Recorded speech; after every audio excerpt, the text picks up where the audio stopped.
श्रेष्ठ भजन करने वाला कौन माना जाता है? जो अपने अंदर और सबके अंदर अपने इष्ट देव को देखता है, कहीं न्यूनाधिक नहीं, कहीं छोटा बड़ा बुरा भला नहीं देखता, अपने अंदर और सबके अंदर अपने ही आराध्य देव को देखता है। चाहे प्राणी हो चाहे पदार्थ हो, सब में मेरा प्रभु विराजमान है।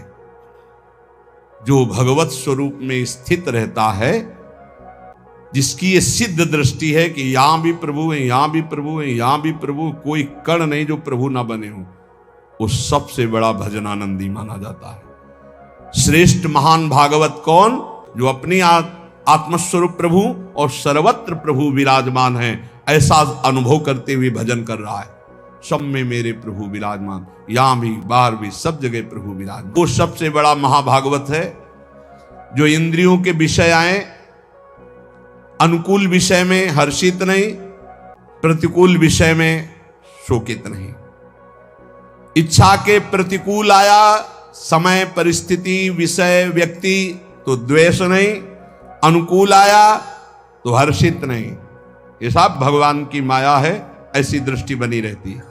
व्यक्ति वस्तु स्थान परिस्थिति, अनुकूल व्यक्ति आया कोई हर्ष नहीं, प्रतिकूल आया गाली दे रहा अपमान कर रहा है, कोई शोक नहीं। ये भगवान की माया है, लेकिन भगवान तो सब में समरूप से विराजमान है। उसकी ये सिद्ध दृष्टि बनी रहती है कि हमारे भगवान की माया है, इसलिए निंदा में, स्तुति में, मान में, अपमान में, अनुकूलता में, प्रतिकूलता में जो सदैव एक रस रहकर भजन करता रहता है, वही उत्तम महाभागवत है।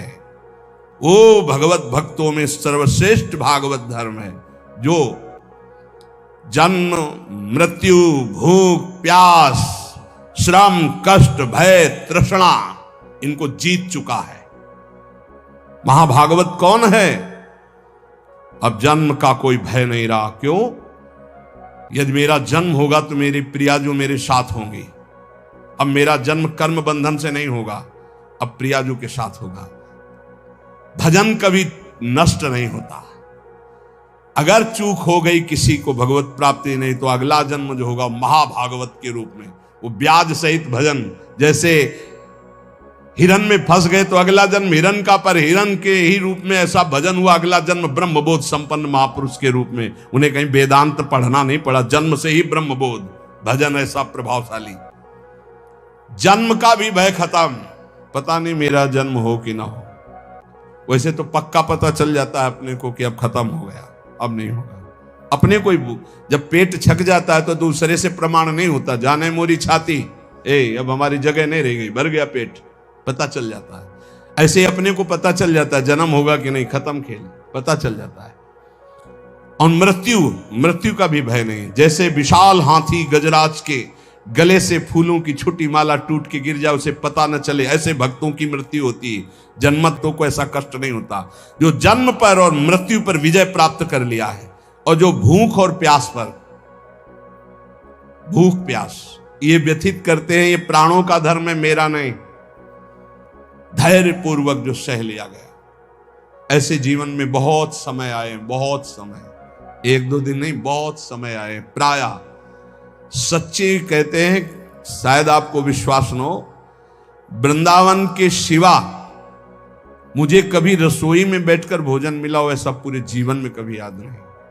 कभी कि ये ऐसे किसी गांव नगर में प्रवेश करके किसी रसोई में बैठना, गंगा का किनारा छोड़ना तो था ही नहीं।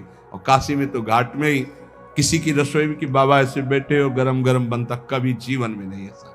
कई कई दिन पर उत्साह ऐसा बढ़ता, मुझे भगवत साक्षात्कार करना है। इस बात का उत्साह किसी बात से फर्क नहीं पड़ता था। कभी ऐसे नहीं कि ऐसे बिल्कुल शोकग्रस्त कि कई दिन भोजन नहीं मिला, तो नवीन उत्साह नहीं। जैसे भगवान रखते हैं, बहुत आनंदमय जीवन। और गंगा जी में हमने एक विशेषता पाई है।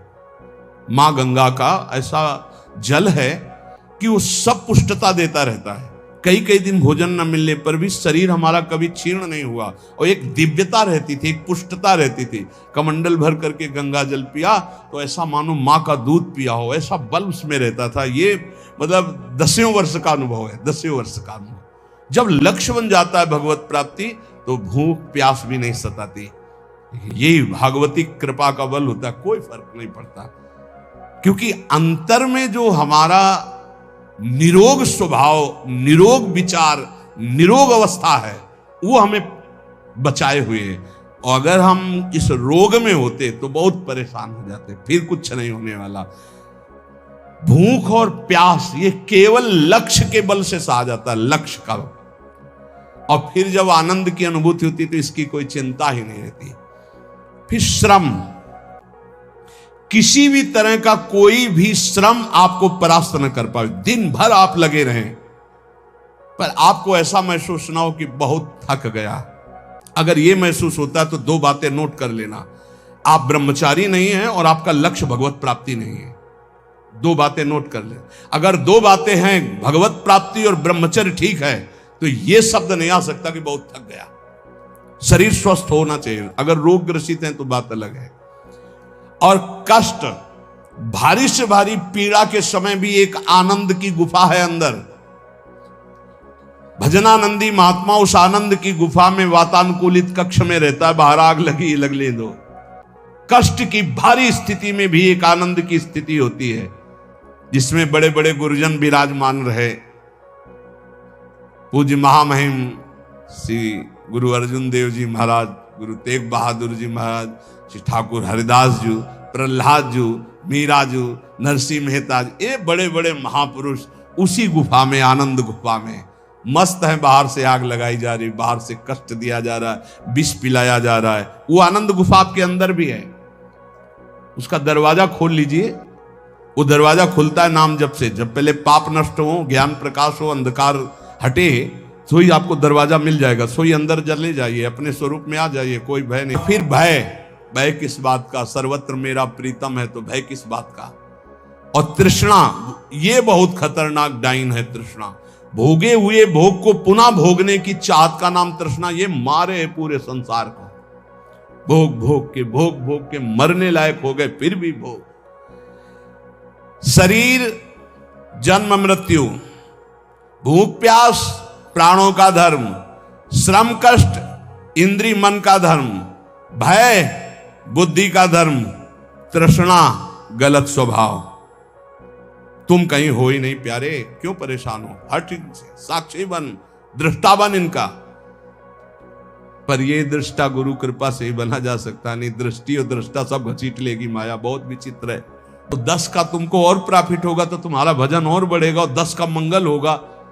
भले वो ना बोले तो नजदीक से निकले राधे राधे, वो ऐसे देख रहा है गुस्सा से मानो भस्म कर देगा। आप फिर बोलो राधे राधे, डरते हुए राधे राधे, उसका मंगल होगा। एक करके देखना, हम सही कह रहे, बहुत प्रॉफिट हो जाएगी, बहुत जल्दी धनी बन जाओगे।